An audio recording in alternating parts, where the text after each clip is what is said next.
আপনার কোনো অধিকার নেই আমাকে রাজাকার সন্তান বলার। আমি একটা মুক্তিযোদ্ধা পরিবারের সন্তান।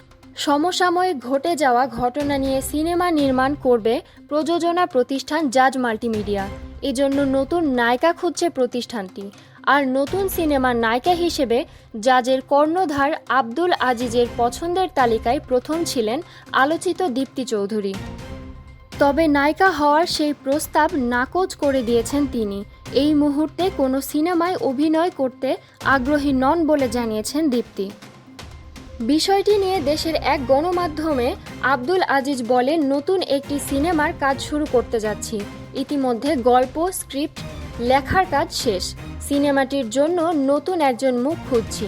প্রথমে দীপ্তি চৌধুরীকে নায়িকা হিসেবে চেয়েছিলাম আমরা, কিন্তু এই মুহূর্তে সিনেমায় অভিনয় করতে চাচ্ছেন না তিনি। সিনেমাটির গল্পে সমাজের বাস্তব চরিত্র ফুটে উঠবে। আশা করছি দর্শকের ভালো লাগবে। সম্প্রতি একটি টেলিভিশন চ্যানেলে আয়োজিত টকশো টু দ্য পয়েন্টে আলোচক হিসেবে অংশ নেন সাবেক বিচারপতি শামসুদ্দিন চৌধুরী মানিক। কিন্তু আলোচনার এক পর্যায়ে মেজাজ হারিয়ে তিনি সঞ্চালক দীপ্তি চৌধুরীর ওপর ক্ষিপ্ত হন। পুরো অনুষ্ঠানে বেশ কয়েকবার উপস্থাপিকার ওপর নিজের ক্ষোভ ঝাড়েন এবং উচ্চবাচ্য করেন।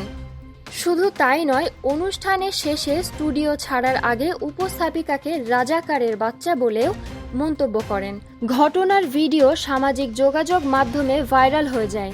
মূলত ধৈর্য ও ভদ্রচিত আচরণের মধ্য দিয়ে পরিস্থিতি সামাল দিয়ে সবার নজর কাড়েন এই উপস্থাপিকা। মাহাজুবা তুলি, ডিএনএন।